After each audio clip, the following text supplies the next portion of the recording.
Boys and gents, welcome to CG Reaction, and this is Why Are Things Creepy? Oh, I love this subject by Vsauce. Vsauce, probably the most famous science YouTuber there is, I guess. So yeah, this is going to be one awesome thing to see, obviously. So yeah, I think we as human experience things being creepy because we human are afraid, let's just say. I mean, afraid in survival kind of way. I mean, if true predators like tigers, leopards, I don't know if they would find things like this creepy. So we as humans survived because we are survivalist. We get afraid, we run away from things. That's how our species survived for so long. And it's ridiculous to think that we as humans are so advanced today because of all the scientists and all the key scientists that discover lots of things, because their mentality was, ooh, that's interesting, what's that, let me investigate that, let me check that out. That's what made us so advanced right now. But that is the complete opposite requirement if you want to survive, that we humans at the early stages did. So it's just weird to see how those are like, let's say there is the somewhere the bush is moving, there's a sound from the bush. Now scientists would say, what is that, let me check that out. Now it could just be wind, but it could be a tiger too, or a bear. So we as humans survive because when we hear that, we're like, oh hell no, and we just screw off, like, I'm getting out of here. That's why we as humans survived. But a scientist would like, let me investigate that, and that's the last of the scientists we ever see. So it is weird to see how science is one of the biggest pillars of what makes us so advanced, and makes us move away from all the I guess caveman and monkey mentality, or whatever, the ancient mentality, and what makes us so philosophical, advanced. Scientist mentality does that, even though that is the same mentality that makes sure that we don't survive as a species. So yeah, why are things creepy? Because we are afraid. That is inside our DNA. That's how humans survived, I guess. But it is ridiculous. Biggest fear you will ever have is seeing something dark. Just absence of light. But that is scary as fuck, because there could be anything there. There could be a ghost there. There could be a creepy serial killer there. There could be a tiger there. Who the hell knows what is there? A snake could be lying around there. All these thoughts at speed goes through our head. We don't realize it, but that's why fear comes to us. Simply absence of light. So yeah, so let's watch this one, what Vsauce says. And remember people, if you like my reaction, don't forget to like and subscribe. Check out other reaction I did, there's a link in the description. Check out the cards for all the playlists, check out the end cards, and yeah, let's watch this one. Hey, Vsauce. Michael here. He's creeping in. Fear gives us life. Being afraid of the right things kept our ancestors alive. Being afraid of It me. makes sense to be afraid of poisonous insects or hungry tigers. But what about fear when there is no clear and obvious danger? For instance, a teddy bear with a full set of human teeth. What the fuck? Or a smile. .jpg. There's something a little off about these images. Too much mystery and strangeness. But no. Oh my god, this channel is so good. Just two images, that smiling teddy bear and that smiling dog. That just, what the fuck? That was creepy as hell. No obvious threat the way there is with a gun or a falling rock, but yet they still incite fear because they are creepy. But why? What gives us the creeps? What causes something to be creepy? We are now in my bedroom, the bedroom I grew up in Kansas. Like a lot of children my age, I was terrified of scary stories to tell in the dark. But the very first book that ever scared me was The Curse of the Squirrel. To this day, I still haven't finished the book, but that's just me. What? Psychologist James Geer developed the Fear Survey Schedule 2, which she used to find out what scared us the most. Combined with the results of a more recent Gallup poll, these are the things that scare most of us the most. Suffocation, failing a test. Really? I mean, this is not the same level of fear, is it? This is not creepy type of fear. I mean, suffocation, sure, I could see it like, something that suffocates us and we are powerless. That feeling could be, yeah. Failing a test, injured of a loved one, yeah, that's a fear, but in a different way, not the creepy, holy shit type of way. That is still strong fear, though. Death of a loved one, same thing. Your own death, yeah, sure. When it comes, you care about your loved one more than even you care about yourself, because you don't think about it that much. So yeah, sure. Being self-conscious, not being a success, that's a different feel. Like I said, snakes, yeah, that makes sense. Nuclear war, I mean, that's like saying I'm fear of an asteroid hitting me. I mean, that could happen anytime, but that's not in our hand anyway. So what's the point of fear? Speaking in front of a group, and that's different fear. Looking foolish, yeah, that. Looking foolish is one of the biggest fear children have, apparently. Terrorist attacks, depends on what country you're at. Spiders, that's a biggest fear on lots of people. I'm not one of them. Spiders is stupid. War, different fear. That's not immediate fear like whoa, like dark room type of thing. Making mistakes, the future, being alone, criminal, gang. Well, yeah, these are not the fears that this video is about. I'm pretty sure it's about like the photo said, like smiling teddy bear, that wolf thing, like a dark room. I mean, something. I mean, proper pitch black areas. I mean, you are in a, let's say, a town or something. Everywhere is places are lit good enough, but there is just some patch of the area which is really dark with just one tree around. Something tells you like, yeah, let's not go to that area. I mean, it's not the point that will you go to that area or not. That's a side thing. But first thought in your head is like, yeah, that's creepy as F.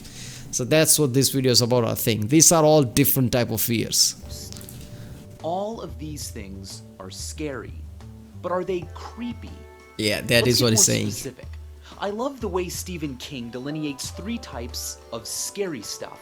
The first is the gross out. This is something disgusting, morbid, diseased. The second is horror. Horror to King is the unnatural, a giant spider, or being grabbed in the dark when you thought you were alone. The third, terror, is different, creepier. He says terror is coming home to find that everything that you own has been replaced with an exact copy. Terror is feeling something How would you know behind that? its breath on your neck, knowing that you will be grabbed, but then turning around to find that there was never anything there in the first place. Not a lot of research. Yeah, have you got things like that? I remember some point in my life having feelings like that. Like, thinking something's behind you, you immediately, panic and look behind, but nothing's there. Now, we don't have senses that detect things behind us, but I guess it's the combination of things, where you are, what you were thinking before that. Maybe you saw something horror, maybe the just light in the room is like that, something like that, but something just creeps you out, like with something behind me, there's nothing there. I mean, when I was a kid, I remember having some kind of feeling here and there. Nowadays, I don't, obviously. But, I remember that. I don't know what causes that. Research has been done on that feeling, the creeps. But many theories and ideas involve vagueness, ambiguity. For instance, masks and why clowns are creepy.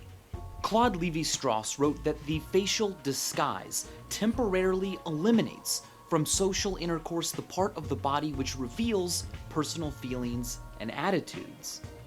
Part of the reason even a neutral or happy mask can be creepy may have to do with ambiguity. A mask hides the true emotions and intentions of the person underneath. I don't know if the person wearing that mask is a threat or not.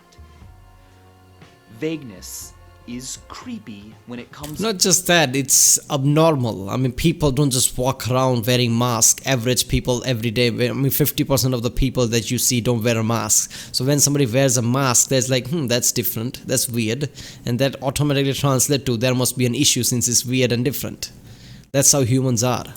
the human form. This is the famous uncanny valley. On a chart of humanness, there's a zone where something can be almost entirely human, but off by just a little. Not so wrong that it's clearly fake or funny, or so good that it's indistinguishable. Instead, it's just troubling. The creepiness of the uncanny valley is wonderfully demonstrated by John Bergeron's Singing Androids. Watch these videos when you're alone. A similar uneasy feeling comes from Shay St. John, a character created by Eric Fournier, funny to some, nightmare fuel to others. Uncanny humanoids, like all creepy things, straddle a line between two regions that we can understand and explain with language. Francis T. McAndrew and Sarah Kohnke describe being creeped out as an adaptive human response to the ambiguity of threats from others. Creepy things are kind of a threat maybe, but they're also kind of not. So our brains don't know what to do. Some parts respond with fear, while other parts don't, and they don't know why. So instead of achieving a typical No, that's not it. Some part of you, thinks it's a threat. response, Some part of you think it's a threat. Some part of it don't. But since we were, we came out as a species as, always, fear, fear is your best friend to survive. So our DNA automatically overrides, like, there is a chance it might not be a threat. There's just chance it might be a threat. But if it's not a threat, it's all fine. But if it is a threat, it's an issue. So our mind automatically chooses the person, like, what if it's a threat? And that is what we think about, even though it's a 50% chance. So, survivalist thing always kicks in. horror, we simply feel uneasy. Terror, creeped out. Between the mountains of safety and danger, there is a valley of creepiness, where the limits of our knowledge and trust and security aren't very clear. Will looking at this cause you to die 1 week later? Impossible, right? Maybe. That's the terror of ambiguity. We don't do well with ambiguity. When it involves our own intentions, it can make us lie. And when it involves danger, but no recognizable threat, it can make us think and feel some pretty... See this thing right here. I mean, our no recognizable threat. where is that video? It can make us... And when it involves... There you go. This video's title creeps me out too, because cognitive dissonance part 1.m4v. So people didn't even edit their title, they just put the video on and fucked off. That's even there, it's somewhat like, why put .m4v there in the title too? Why not just delete that portion? Danger, but no recognizable threat. It can make us think and feel some pretty weird things. Have you ever peered over a ledge, a railing, way high up, like so high up it made you nervous and dizzy, and felt something pushing you? Maybe even an urge to jump. Have you ever stood on a ledge with a loved one and I'm not gonna lie, I've never had that feeling from the height about that, because I'm scared of height. I'm just scared as anyone is of height. We humans can't fly, so anybody who says I'm not afraid of height is just stupid. Obviously we are afraid of height all the time. So things like that, I never have a feeling that somebody's pushing me, because I'm still as a rock at that point, because that's not time to fuck around with. Hell no, I'm not going forward regardless of what. realized that you could push them? It would be that easy. You really could do it. And maybe you do want to do it, Or maybe it's just cognitive dissonance, the fact that your brain is having Video to took a deal with dark turn. ambiguity. A recent study by Jennifer Hames at Florida State University dubbed this the high place phenomenon. When approaching a ledge and a dangerous drop, your survival instinct kicks in and you pull yourself away. But your balance and motor systems don't get it. Nothing is pushing you, and you don't normally fall or leap randomly. So what's going on? The part of your brain that processes intention might resolve this by determining that something must be pushing you, or that you might actually want to jump or push your friend, even if none of that is true. Now, we're not done with ambiguity yet, because our language reflects the Something's pushing you, that makes sense, but you want to push your friend. I mean, what does friend have to do with you and your functions? I mean, okay. gray area of terror and creepiness. Take a look at the word terror itself. We have horrible and horrific, terrible and terrific. Terrific? Why is that? Well, through history, we never really figured out what to call powerful experiences, because they're both. They are full of awe, awesome, and they are full of awe, awful. We need them to survive. We need fears and the creeps to understand our size, our weaknesses. But on the other hand, avoiding them is pretty great too. The creeps is a physical reminder that the world is vague and full of ambiguity, but that we are cunning, always trying to figure things out, but nonetheless fragile. Yeah. Is that terrible No. or terrific? Well, it's both, which, as a creepy ghost would say, is kind of boo-tiful. And as always, thanks for watching. Yeah, I mean, that makes sense. I mean, your survival instincts always kicks in. I mean, yeah, in the end, as a whole picture, that is more important, even though it might seem like, what's the point of all this? Is all stupid. But sometimes that saves lives. I mean, lots of times that saves lives. Like I said, the bush analogy. I mean, people could say, what is that? Let me check it out. There could be a tiger, that bear, that. You know, people like, you know what, I'm not going to check that, I'm leaving. Those people survived. So it's a survival instincts are good. Vsauce is a great channel, man. I love how he explains things. Alright, people, if you like my reaction to food, like and subscribe. Check out the reaction. There's a link in the description. Check out the cards. And yeah, I'll see you next time.